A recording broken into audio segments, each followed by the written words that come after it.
അസ്സലാമു അലൈക്കും വറഹ്മത്തുള്ളാഹി തആല വബറകാതുഹു. ഇന്ന് നമ്മൾ ചർച്ച ചെയ്യാൻ പോകുന്നത് 7ാം ക്ലാസ്സിൻ്റെ പൊതുപരീക്ഷയ്ക്ക് വന്ന താരീഖ് എന്ന വിഷയത്തിലുള്ള ചോദ്യപേപ്പറാണ്. അപ്പം ആദ്യത്തെ ഭാഗം നോക്കാം. യോജിപ്പിക്കാം. അപ്പോൾ താഴെ 7ഓളം ചോദ്യങ്ങൾ നൽകിയിട്ടുണ്ട്. അപ്പോൾ അതിനോട് ഓരോന്നിനോടും യോജിച്ചത് ബ്രാക്കറ്റിൽ നിന്നും എടുത്ത് എഴുതാനാണ്. ഒന്നാമത്തത് ഹുസൈൻ റളിയല്ലാഹു അൻഹു ജനിച്ച മാസം. അപ്പോൾ ആദ്യം നമുക്ക് ബ്രാക്കറ്റിലുള്ളതൊക്കെ ഒന്ന് വായിച്ചു നോക്കാം. ഷാഹ് ജഹാൻ, ഖുതുബുദ്ദീൻ ഐബക്, വാഴക്കാട്, ജുമാദുൽ ഉഖ്റ, ജന്നത്തുൽ ബഖിയ, ഷഅബാൻ, കൊച്ചി. ഒന്നാമത്തത് ഹുസൈൻ റളിയല്ലാഹു അൻഹു ജനിച്ച മാസം അതേതാണ്? ഷഅബാൻ മാസത്തിലാണ്. അപ്പോൾ അവിടെ ഷഅബാൻ എന്ന് എഴുതി ചേർക്കുക. രണ്ടാമത്തത് ത്വൽഹ റളിയല്ലാഹു അൻഹു വഫാത്തായ മാസം അതേതാണ്? ജുമാദുൽ ഉഖ്റ. അപ്പോൾ അവിടെ ജുമാദുൽ ഉഖ്റ എന്ന് എഴുതി ചേർക്കുക. മൂന്നാമത്തത് ഹസൻ റളിയല്ലാഹു അൻഹുവിൻ്റെ ഖബർ അതെവിടെയാണ്? ജന്നത്തുൽ ബഖിയ. ഇനി 4 കണ്ണിയത്ത് അഹ്മദ് മുസ്ലിയാരുടെ ഖബർ അത് വാഴക്കാടാണ്. അപ്പോൾ അവിടെ വാഴക്കാട് എന്ന് എഴുതി ചേർക്കുക. ഇനി 5ാമത്തത് ഡൽഹിയിലെ ചെങ്കോട്ട സ്ഥാപിച്ചത് ഷാഹ് ജഹാൻ. അപ്പോൾ അവിടെ ഷാഹ് ജഹാൻ എന്ന് എഴുതി ചേർക്കുക. ഇനി 6ാമത്തത് ഖുതുബ് മിനാർ നിർമ്മിച്ചത് ഖുതുബുദ്ദീൻ ഐബക്. 7ാമത്തത് മഖ്ദൂം ഒന്നാമൻ ജനനസ്ഥലം. മഖ്ദൂം ഒന്നാമൻ്റെ ജനനസ്ഥലം അത് കൊച്ചിയാണ്. അപ്പോൾ അവിടെ കൊച്ചി എന്ന് എഴുതി ചേർക്കുക. ഇനി 2ാമത്തെ ഭാഗം ശരി അടയാളപ്പെടുത്താം. അപ്പോൾ താഴെ 6ഓളം ചോദ്യങ്ങൾ നൽകിയിട്ടുണ്ട്. അപ്പോൾ ഓരോന്നിനും ഓരോ ചോദ്യത്തിനും 3 ഓപ്ഷൻ ഉണ്ട്. അപ്പം അവിടെ ശരിയായ ഓപ്ഷന് നേരെ ശരി അടയാളപ്പെടുത്തുക. 1 വരക്കൽ മുല്ലക്കോയ തങ്ങൾ വഫാത്ത് 1932, 1936, 1922. അപ്പോൾ അതിനോട് ശരിയായ ഉത്തരം 1932 എന്നുള്ളതാണ്. അപ്പം അതിന് നേരെ ശരി അടയാളപ്പെടുത്തുക. 2ാമത്തത് മഖ്ദൂം രണ്ടാമൻ രചിച്ചതാണ് അൽ അദ്ഖിയ, ഫതുഹുൽ മുഈൻ, ഫതുഹുൽ മുബീൻ. അപ്പം അതിനോട് യോജിച്ചത് ഏതാണ്? ഫതുഹുൽ മുഈൻ ആണ് മഖ്ദൂം രണ്ടാമൻ രചിച്ചത്. അപ്പം അതിന് നേരെ ശരി അടയാളപ്പെടുത്തുക, ഫതുഹുൽ മുഈൻ. ഇനി 3ാമത്തത് അറക്കൽ രാജകുടുംബം നിലവിൽ വന്നത് ഹിജ്റ 46, ഹിജ്റ 24, ഹിജ്റ 64. അപ്പം അതിനോട് ശരിയായ ആൻസർ ഹിജ്റ 64 എന്നുള്ളതാണ്. അപ്പം അതിന് നേരെ ശരി അടയാളപ്പെടുത്തുക. ഇനി 4ാമത്തത് അബ്ബാസിയ ഖിലാഫത്തിൻ്റെ തുടക്കം ഹിജ്റ 132, ഹിജ്റ 136, ഹിജ്റ 133. അപ്പം അതിനോട് യോജിച്ചത് ഹിജ്റ 132 എന്നുള്ളതാണ്. അപ്പം അതിന് നേരെ ശരി കൊടുക്കുക. 5ാമത്തത് ത്വൽഹ റളിയല്ലാഹു അൻഹു വഫാത്തായ യുദ്ധം ഖൈബർ, ജമൽ, യർമൂക്ക്. അപ്പോൾ ഏതാണ്? ജമൽ യുദ്ധത്തിലാണ് ത്വൽഹ റളിയല്ലാഹു അൻഹു വഫാത്തായത്. അപ്പോൾ അതിന് നേരെ ശരി അടയാളപ്പെടുത്തുക. ഇനി 6ാമത്തത് സഈദ് റളിയല്ലാഹു അൻഹു വഫാത്തായ സ്ഥലം മദീന, ബസ്വറ, അഖീഖ്. ഏതാണ്? അഖീഖ് എന്നുള്ളതാണ്. അപ്പം അതിന് നേരെ ശരി അടയാളപ്പെടുത്തുക. ഇനി 3ാമത്തത് പൂരിപ്പിക്കാം എന്നുള്ളതാണ്. അപ്പോൾ 6ഓളം ചോദ്യങ്ങൾ നൽകിയിട്ടുണ്ട്. അപ്പോൾ അത് പൂർത്തിയാക്കിയിട്ട് എഴുതാം. 1 ഉമർ ഖാളി റളിയല്ലാഹു അൻഹുവിൻ്റെ പിതാവ് അതാരാണ്? അലി എന്നുള്ളതാണ്. അപ്പോൾ അവിടെ അലി എന്ന് എഴുതി ചേർക്കുക.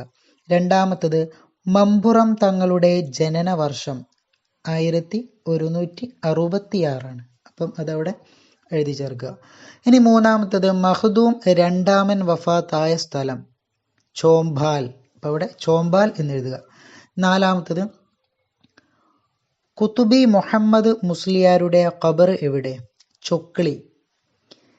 ഇനി 5ാമത്തത് അബ്ദുൽ ബാരി മുസ്ലിയാരുടെ ജനന സ്ഥലം വാളക്കുളം. അപ്പം അവിടെ വാളക്കുളം എന്ന് എഴുതുക. ഇനി 6ാമത്തത് ഹൈദരാബാദിൽ മുഫ്തി ആയിരുന്നു ഷിഹാബുദ്ദീൻ ഷാലിയാത്തി. അപ്പം ഷിഹാബുദ്ദീൻ ഷാലിയാത്തി ആയിരുന്നു ഹൈദരാബാദിൽ മുഫ്തി. ഇനി 4ാമത്തെ ഭാഗം നോക്കാം. ഉത്തരം എഴുതാം എന്നുള്ളതാണ്. 12ഓളം ചോദ്യങ്ങൾ നൽകിയിട്ടുണ്ട്. അപ്പം അതിനൊക്കെ ഉത്തരം എഴുതാം. ചോദ്യം 1, ഹസൻ റളിയല്ലാഹു അൻഹുവിൻ്റെ മാതാവിൻ്റെ പേര് എന്ത്? ഫാത്തിമ. അപ്പോൾ അവിടെ ഫാത്തിമ എന്നെഴുതുക. ചോദ്യം 2, ഹുസൈൻ റളിയല്ലാഹു അൻഹുവിൻ്റെ ജനന സ്ഥലം ഏത്? മദീന. അപ്പം മദീനയിലാണ് ഹുസൈൻ റളിയല്ലാഹു അൻഹു ജനിച്ചത്. മൂന്നാമത്തത്, അഷറത്തുൽ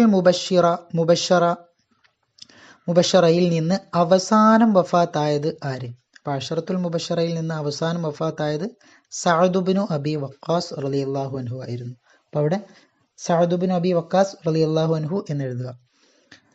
ഇനി നാലാമത്തെ ചോദ്യം, പിതാവിൻ്റെ ദുആ കാരണം ഇസ്ലാമായത് ആര്? പിതാവിൻ്റെ ദുആ കാരണം ഇസ്ലാമായത് ആരാണ്? സഈദ് റളിയല്ലാഹു അൻഹു. ഇനി അഞ്ചാമത്തെ ചോദ്യം, ഇസ്ലാമിന് വേണ്ടി ആദ്യമായി വാള് ഊരിയ വ്യക്തി ആര്? സുബൈർ ഇബ്നുൽ അവ്വാം റളിയല്ലാഹു അൻഹു. സുബൈർ ഇബ്നു അവ്വാം റളിയല്ലാഹു അൻഹു ആണ് ഇസ്ലാമിന് വേണ്ടി ആദ്യം വാള് ഊരിയ വ്യക്തി. ഇനി ആറാമത്തെ ചോദ്യം, ത്വൽഹ റളിയല്ലാഹു അൻഹു ഏറ്റവും വലിയ പോരാട്ടം നടത്തിയ യുദ്ധം ഏത്? ഉഹദ്. അപ്പം ഉഹദ് യുദ്ധത്തിലാണ് ത്വൽഹ റളിയല്ലാഹു അൻഹു ഏറ്റവും വലിയ പോരാട്ടം നടത്തിയത്.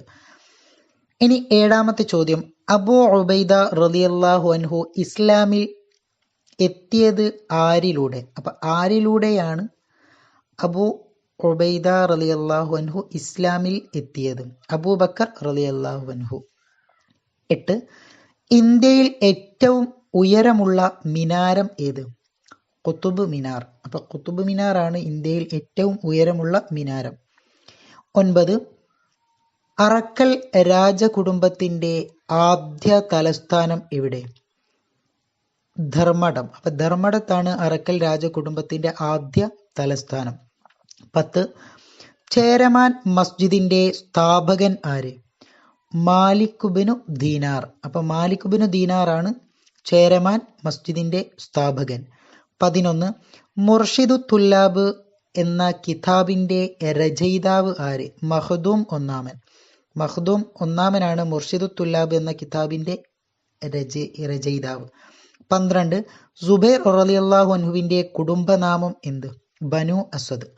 അപ്പോൾ സുബൈർ റളിയല്ലാഹു അൻഹുവിൻ്റെ കുടുംബനാമമാണ് ബനു അസദ്. ഇനി അഞ്ചാമത്തെ ഭാഗം വ്യക്തമാക്കാം എന്നുള്ളതാണ്. ഒന്നാമത്തെ നോക്കാം, ഉമർ ഖാലി റളിയല്ലാഹു അൻഹു ജനിച്ച 3 കിതാബുകൾ ഏതാണ്? ഉമർ ഖാലി രചിച്ച 3 കിതാബുകൾ: നഫായിസു ദുറർ, മഖാസിദുൻ നിക്കാഹ്, ഉസൂലു ദബ്ഹ്. ഈ 3 കിതാബുകളാണ് ഉമർ ഖാലി രചിച്ചത്. രണ്ടാമത്തത്, ഇസ്ലാമിക ഖിലാഫത്തിൻ്റെ 4 പ്രധാന ഘടകങ്ങൾ.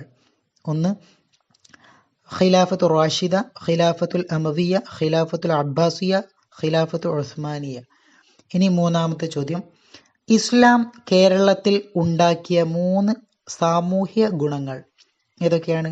മാന്യമായ വേഷവിധാനം, മഹത്തായ ജീവിതശൈലി, എല്ലാ ജനങ്ങളെയും സ്നേഹിക്കുവാനുള്ള കഴിവ്. ദുആ വസിയത്തോടെ നിർത്തുന്നു. വആഖിറു ദഅവാനാ അനിൽ ഹംദുലില്ലാഹി റബ്ബിൽ ആലമീൻ. അസ്സലാമു അലൈക്കും വറഹ്മത്തുള്ളാഹി തആല വബറകാതുഹു.